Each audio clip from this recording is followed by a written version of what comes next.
Ladies and gentlemen, please put your hands together for Shroff. Yeah, it's so awesome to be here, and I think this is the first of its kind for India, where we are having a Flair and Mixology camp. So really, Sachin and Pankaj have taken Flair and Mixology to quite another level, and it's pretty cool. They've already, yeah, already the Flair moves that you see them do are like insane, and they've taken it to another level. They've increased the competition far beyond, and they've made like inspired so many people who have learned from them and who are here today, who have watched their videos, things like that. So it's pretty awesome, the stuff they're doing. Oh, there he is. There's Pankaj. I don't know where's Sachin. Sachin's a rock star too. So I'm going to talk about diversification of Flair.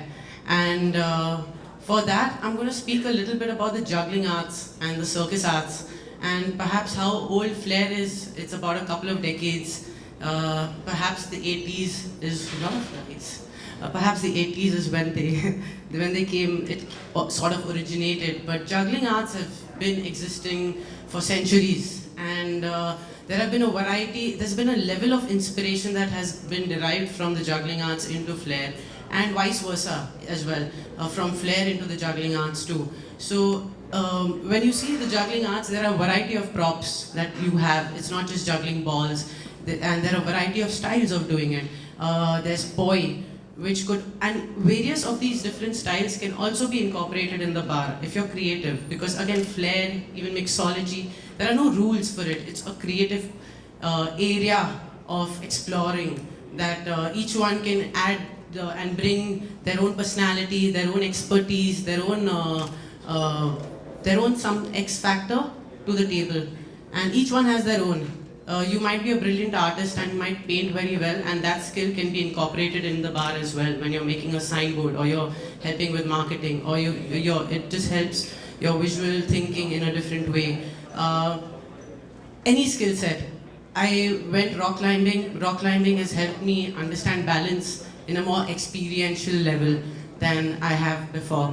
So, and it's also helped me improve my body language, or it's helped me incorporate that into Flair at a subconscious level, and I don't understand that. So everything, there are various sources of information and knowledge that you can get from various areas and fields, and it's all open, and that's how creativity like works. So I'm gonna show you all a little bit about the two things that I specialize in, but which I usually perform outside the bar. And it's Flair bartending, work Flair and show Flair.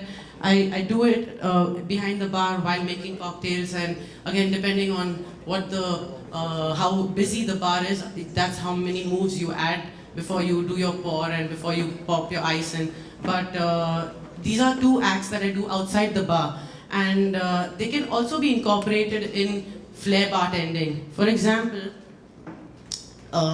this is a contact ball, and it's an acrylic ball that looks like crystal, so it creates these certain illusions when you, so it creates these certain illusions that you can do. Now here I'm rotating the ball all around my hand, so thank you.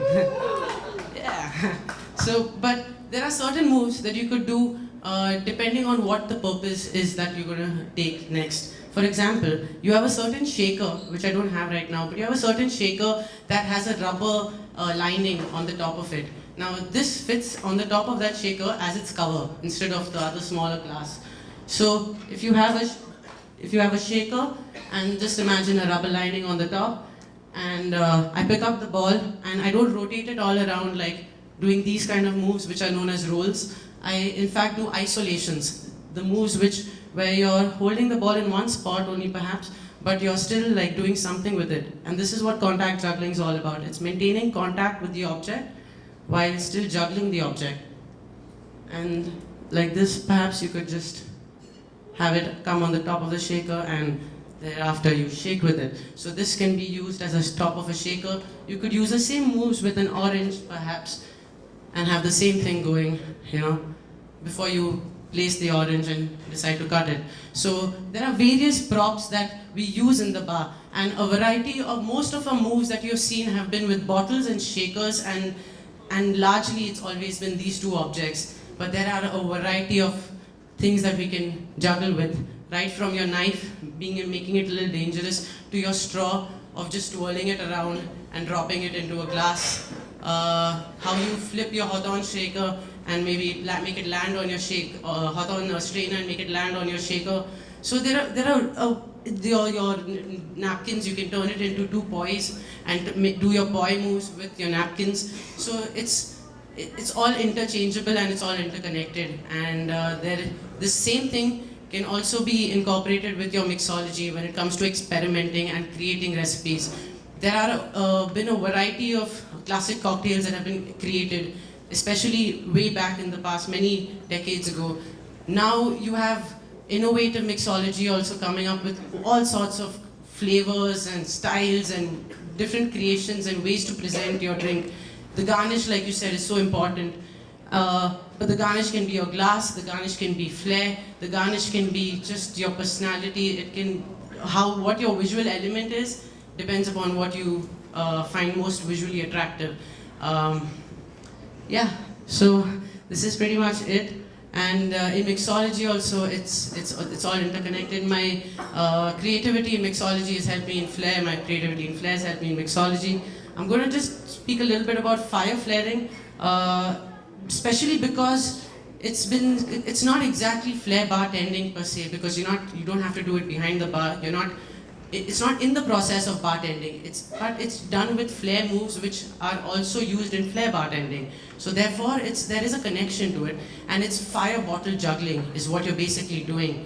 But it's a very visual element, and it can be very eye-catchy. But there are a few things which work very differently from Flair bartending. Position for too long, or your forearm is going to start getting burned. So there are a few things that you have to keep in mind about where you want to hold the bottle and how you want to move it. So if you're doing something in speed, it won't burn you. Even if it touches you, fire will not burn you, because it's like putting the finger over the candle. But if you maybe let this part of your bottle burn for too long, this can fly and the burning plastic can fall on your hand. That's happened to me. So you have to be careful about trying to remove this, or do not let it burn for too long a period of time. How fast are you moving it? The wind conditions, all these things matter. Fire breathing is another completely different art form that I've never tried before and involves a different level of expertise. I just never found it appealing to put fuel in my mouth. That's the main reason. But plus there's another level of danger that it involves. But I've seen experts, fire breathers, who have kept a fire going from their mouth for 7 to 8 seconds, and it looks beautiful. But these are experts who are trained in that field.